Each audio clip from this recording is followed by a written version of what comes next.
Hey everyone, welcome to episode 4 of my Sub-3 hour marathon training series. In today's episode, I'm going to go over the top 10 most frequently asked questions that I get for marathon training and run streaking. So let's get to it. So the first question that I get is Coros or Garmin. So those of you who have been following me for quite a while know that I used to run with a Garmin 245, and now currently I run with the Coros Pace 3. I've been running with the Pace 3 for almost a year now, and I get asked quite often by runners either looking to replace their old watch or get a new watch like altogether for the first time, whether they should go with Coros and Garmin. And while I do believe both watches are really good and their apps are decent, I do have to say that I prefer Coros over Garmin, and there's a few reasons why. Now, firstly, when it comes to the watches, I believe the Coros Pace 3 and the Garmin 245 both compare pretty evenly in terms of what they do for performance with the watch. The one thing I do like about Coros with the Pace series versus Garmin is Garmin has so many options in their product category or product catalog. With the Garmin, like with the Forerunner, like the 2, then you have the 7, and then you have the 9. You also have like the Phoenix series, and I believe there's like the Verdict series. Like there's so many watches that Garmin offers that I always felt like whenever I was shopping Garmin, that like, was I getting the best watch for myself, or like, should I spend the extra money? Like, was it worth upgrading to the next number in the Forerunner series, or like, was it not? Like, was I getting enough to actually train with? Whereas with Coros, you basically have the Pace for running watches and that's it. And then you also have the Apex as well, which is more of that like outdoor kind of climbing watch. But it's nice that with Coros, everything is really streamlined. There's really only one product offering. And then the way Coros likes to try and compete when it comes to other brands like Garmin is, one, with the price. The Pace 3 is cheaper than the Forerunner in most instances. And then also Coros provides major firmware updates at least once a year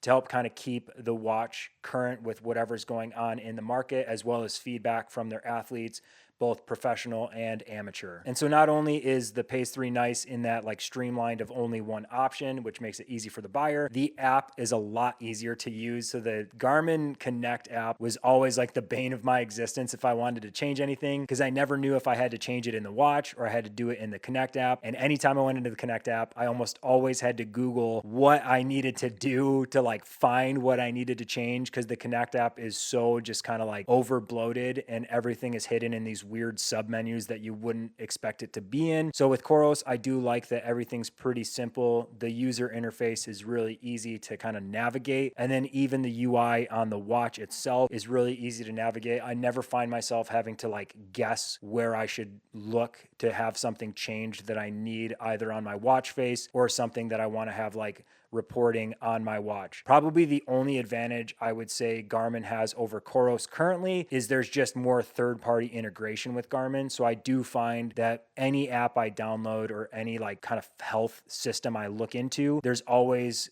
support for Garmin, and there's rarely support for Coros, which is definitely a bummer. And then the Garmin IQ app, for better or for worse, is pretty cool. It is nice to have third-party apps that you can download for your watch to kind of customize your watch to whatever you want it to be. Coros doesn't really offer anything like that. So if you're someone who really enjoys that customizable aspect of Garmin, I would say that's where Garmin wins out. Or you're someone who uses a lot of third-party apps or integration, Garmin definitely beats Coros there. But other than that, it's Coros all the way for me. All right, and so the second question I get most often is, what is that on your arm? And when people are asking that question, they're referring to this right here, which is the Coros heart rate strap. So for those of you wondering what's always on my arm in my runs, it's just a heart rate monitor. As you can see, it's an optical sensor monitor similar to what you have on your watch. So I used to actually use the Polar H10, which is a chest strap that I really liked, other than the fact that it always fell down and it was kind of uncomfortable. But I liked how accurate it was in getting me good heart rate data, specifically because with tattoos, my heart rate readings were never really accurate, and it was really hard to kind of parse out how good my workout actually was with the physiological response of my heart rate with those workouts. So having something like this is a game changer for me. Like I said, especially with someone who gets really poor readings with my watch, this gives me pretty accurate and consistent readings across the board. It is still a piece of technology, so I do have my issues from time to time, but I would say 95% of the time I can get absolutely accurate readings, which is great because it helps me better understand how my body's responding in certain moments. Like I said, I don't really live or die by heart rate anymore. I'd still use it as a good metric to kind of figure out how things are going. So there's been times when I've been doing a workout or a race where it's like, man, this feels really hard. And then I'll look down at my heart rate. And because I have this armband and I know that my heart rate's going to be accurate, I'll either realize, okay, my heart rate's really high, so what I'm feeling is like accurate and I should probably slow down. Or there's moments of like, okay, no, my heart rate's in a good range it should be, which means this is really just mental and I need to push through and kind of push forward to get that PR that I'm looking for or hit that split that I'm looking to hit. So having the heart rate monitor, like I said, just makes it that much better to make sure that I'm getting the most accurate reading possible, to make sure that I'm getting the best workout or race possible. All right, so the third question is, how is the injury doing? So in my last episode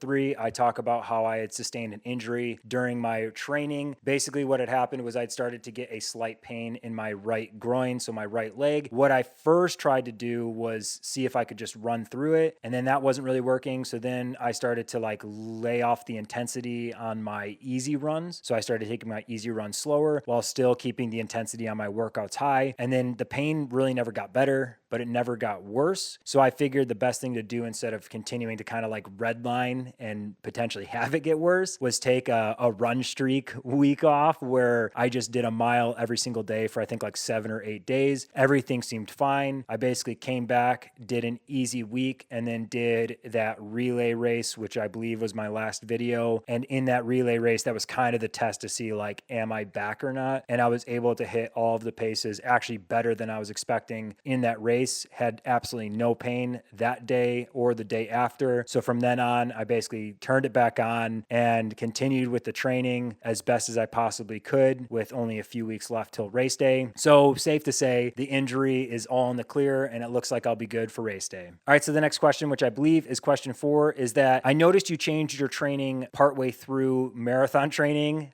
Why? And so for any of you that know what kind of training I was doing, I think I spoke on this before. I was doing advanced marathoning by Pete Fitzinger. So I did Pete Fitzinger's faster road racing for my half. And then I basically kept with that for base training after the half. And then I jumped into advanced marathoning. And then just certain things in life kind of got away from me to the point that I needed to adjust my training to go more towards that time-based training again, to allow to kind of simplify certain things in my life. There was too many things going on that it made it easier to move to a time-based training where most of my easy runs and a majority of my long runs were a specific set of time. So no matter how I was feeling on that day, I was only going to be out for a set amount of time, which allowed me to be able to be present in those other things outside of running. So like I said, it was really just a shift of, one, I was still early on enough in my training and I had had such a big base from the half marathon training and then the base training that switching marathon plans wasn't too concerning. Plus, like I said, Fitzinger was an 18 week, and the McMillan plan I switched to is 16. And I think I switched at like week 3 or week 4. So technically I was still within that like 12-week window of being able to kind of adapt to whatever McMillan's training style was versus Fitzinger. So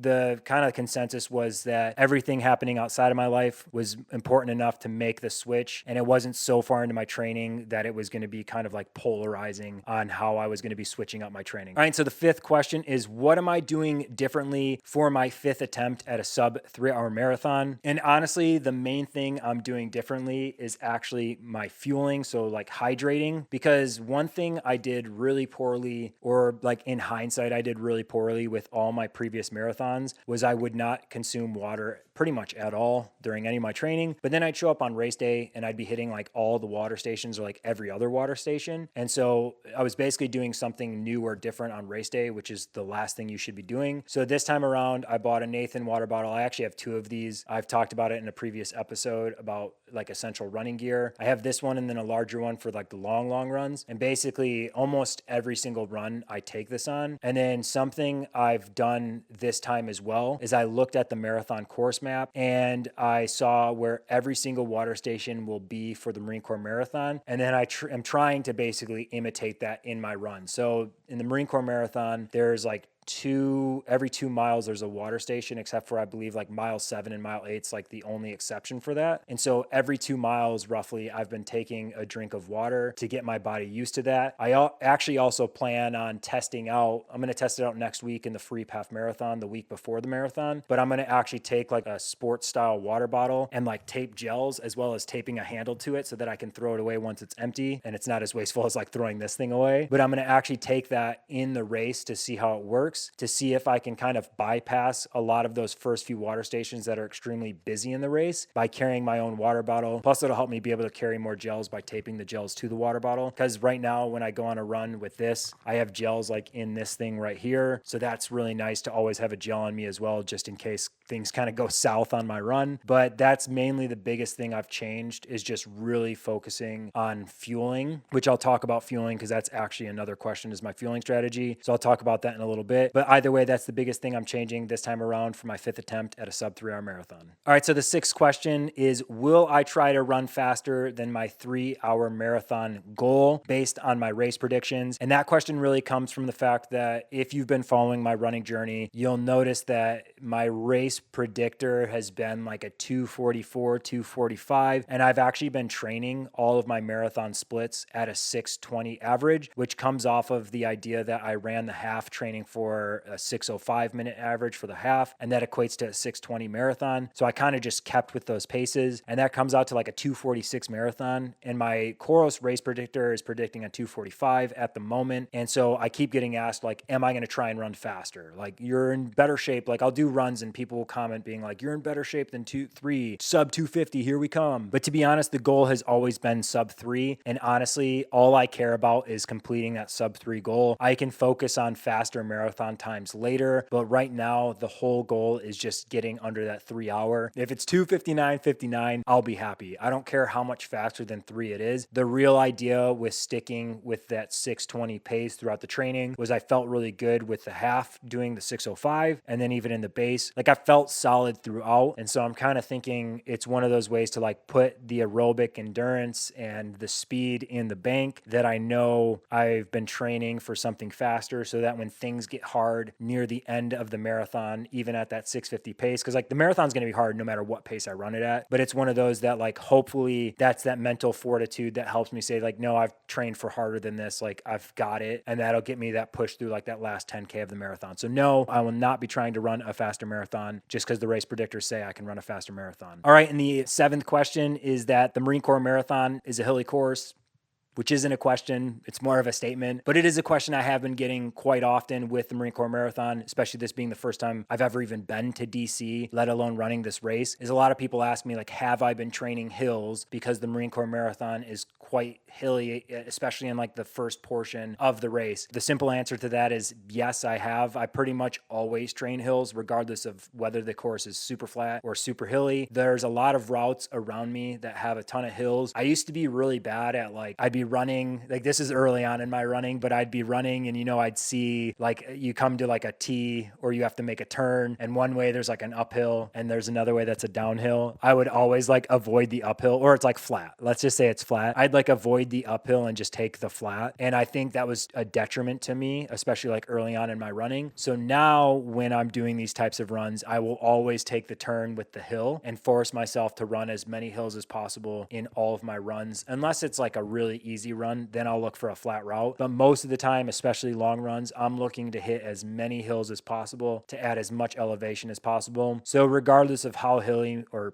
not hilly Marine Corps Marathon is, I'm not too worried. I've been training hills, and whatever happens on race day happens. All right, and I said I'd get back to my fueling strategy. Question 8 is, what is my fueling strategy? So specifically, like I said earlier with the water, my fueling strategy will be these UCAN Edge energy gels. The primary reason I like the energy gels is there's 0 grams of sugar in these, so you don't have that like sugar spike that you would get when you like have that huge boost of sugar and then you basically like roller coaster. And also, Edge is the only gel I've ever had that like doesn't make me sick by the 2nd, 3rd, or 4th gel, because like all the other ones make me sick by like gel 3 or 4, and I really can't stomach them anymore. And these gels don't need to be taken with water, so you can kind of take them whenever. So my fueling strategy for for race day and what I've been practicing every single day, which this is another thing actually I forgot to mention earlier when like, what am I doing differently? On all of my long runs, regardless of what the pace is, I'm fueling with this and the water at the times that I would be doing it on race day. So like I said, regardless of pace, regardless of distance, I'm pretty much taking these all the time. It is pretty expensive, which is kind of like the downside to that. But I've been taking these all the time to make sure that my body is used to that so that I'm not showing up on race day trying to do a fueling strategy that I've only done like 2 or 3 times in my like 16 weeks of training. Pretty much every single weekend, if not 2 to 3 times a week, I'm fueling. And the fueling strategy, like I said, it's every 2 miles with the water. And then with this, I'll do every 4 miles, but it's going to be offset because the first time I take a gel will actually be at mile 3 because I always take a gel 15 minutes before the race starts to kind of top myself off. So what I'll do is I'll take an edge 15 minutes before, and then at mile 3, I'll take my